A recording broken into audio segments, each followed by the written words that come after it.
Apa jadinya dunia tanpa penyerbuk? Bayangkan, pagi hari Anda dimulai seperti biasa. Anda berjalan ke dapur, ingin membuat kopi hangat untuk menemani hari. Tapi Anda baru sadar, tidak ada kopi. Anda membuka kulkas, tidak ada stroberi, tidak ada apel, tidak ada tomat segar, bahkan coklat. Camilan yang biasanya jadi teman stres menghilang dari dunia. Kedengarannya berlebihan. Sayangnya, itu adalah gambaran realistis dunia tanpa penyerbuk.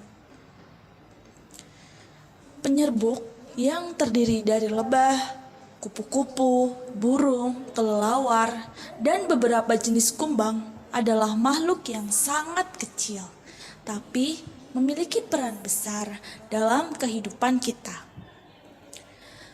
Mereka bukan hanya mengunjungi bunga untuk mencari nektar, tapi juga memindahkan serbuk sari dari satu bunga ke bunga yang lain.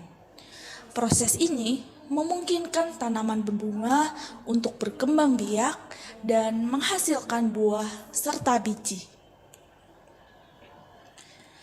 Lebih dari 75% tanaman pangan di dunia, termasuk buah-buahan, sayur-sayuran, kacang-kacangan, dan biji-bijian, bergantung pada penyerbukan. Tanpa mereka, bukan hanya makanan kita yang akan berubah, tetapi juga seluruh sistem pangan global. Dalam beberapa dekade terakhir, populasi dari penyerbuk menurun secara drastis. Di Amerika Serikat, misalnya, koloni lebah madu telah menurun lebih dari 30% hanya dalam satu musim dingin. Kemudian di Eropa, lebih dari sepertiga spesies lebah dan kupu-kupu berada di ambang kepunahan. Bahkan, di beberapa wilayah Tiongkok, petani sudah harus menyerbuki pohon apel dan pir secara manual dengan kuas kecil satu demi satu. Penyebab menurunnya populasi penyerbuk sangat kompleks dan saling berkaitan.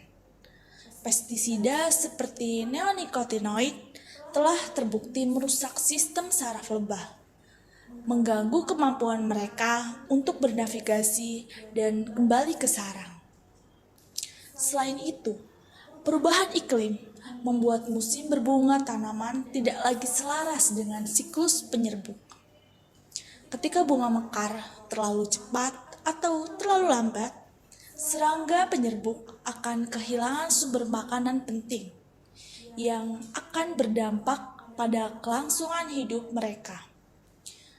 Sementara itu, urbanisasi dan juga deforestasi terus mengikis habitat alami penyerbuk, menggantikannya dengan lahan beton dan pertanian monokultur yang miskin akan keanekaragaman hayati. Tak hanya itu, polusi juga memberikan tekanan tambahan. Polusi udara dapat mengganggu kemampuan penyerbuk dalam mendeteksi aroma bunga. Sedangkan polusi cahaya, terutama dari lampu-lampu buatan di malam hari, mengacaukan ritme alami serangga malam, seperti ngengat contohnya.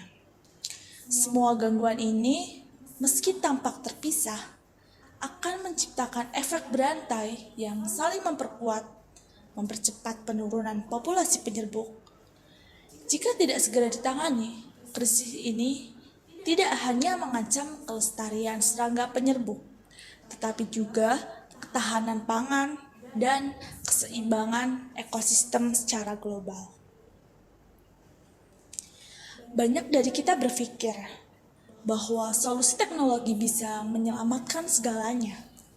Kita mulai melihat prototipe dari lebah robotik, drone penyerbuk, bahkan kecerdasan buatan yang dirancang untuk meniru alam. Tapi, mari kita jujur. Bisakah teknologi benar-benar menggantikan jutaan tahun hubungan simbiosis antara tanaman dan juga penyerbuk? Dan berapa harga yang harus kita bayar untuk menciptakan versi tiruan dari apa yang dulu diberikan oleh alam secara cuma-cuma. Jika kita kehilangan penyerbuk, kita tidak hanya kehilangan makanan, kita akan kehilangan keanekaragaman hayati. Banyak tanaman liar juga bergantung pada penyerbukan.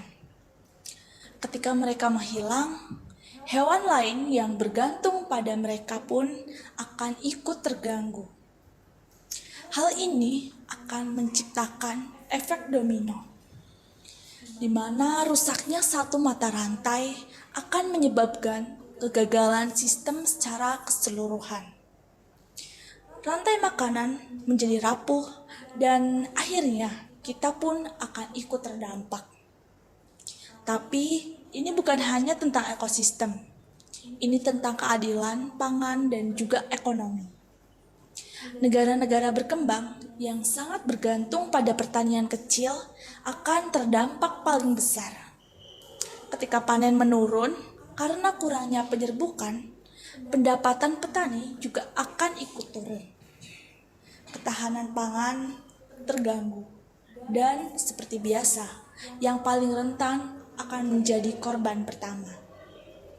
Namun, ada satu sisi positif dari semua ini, yaitu kesadaran. Krisis penyerbuk mulai membuka mata banyak orang bahwa ekologi bukan sesuatu yang jauh dari kehidupan kita.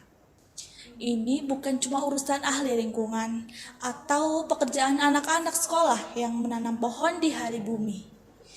Ini menyangkut kita semua karena kita adalah bagian dari sistem itu. Di kota-kota besar, kita mulai melihat kebun atap atau rooftop gardens dan taman vertikal ataupun koridor hijau yang dirancang khusus untuk mendukung kehidupan penyerbuk. Beberapa kota bahkan memiliki proyek lebah urban untuk menempatkan sarang lebah di atap gedung pencakar langit dan mendistribusikan madu lokal ke warganya. Ini adalah bentuk dari adaptasi sekaligus perlawanan.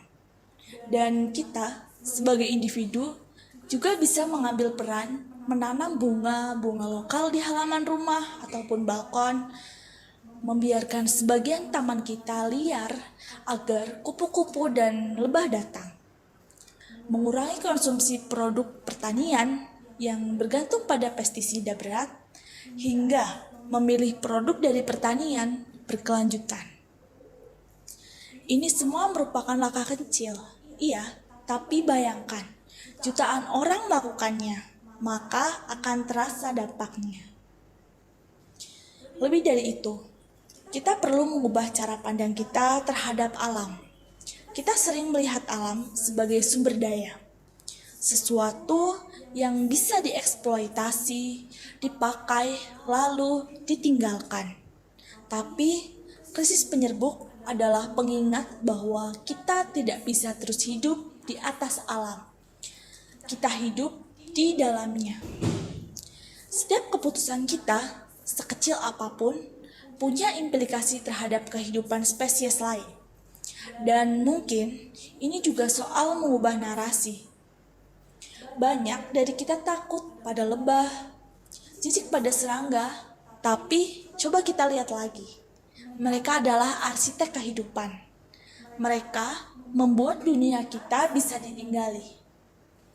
Mungkin yang kita butuhkan adalah lebih banyak rasa hormat, bukan rasa takut.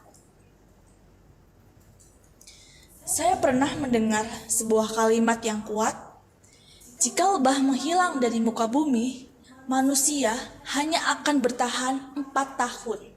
Kata siapa? Ya, Albert Einstein. Meskipun pernyataan itu diperdebatkan, pesan di baliknya cukup jelas. Penyerbuk bukan sekedar bagian kecil dari alam. Mereka adalah pondasi dari kehidupan. Dunia tanpa penyerbuk adalah dunia yang sunyi, bukan hanya dari dengungan lebah, tapi juga dari panen yang gagal, dari hutan yang meranggas, dan dari tawa generasi mendatang yang tak bisa menikmati apa yang kita anggap biasa hari ini. Tapi dunia dengan penyerbuk adalah dunia yang hidup, berwarna, dan penuh harapan. Maka mari jaga mereka, karena ketika kita menyelamatkan penyerbuk, maka kita juga menyelamatkan diri kita sendiri. Sekian dari saya, terima kasih.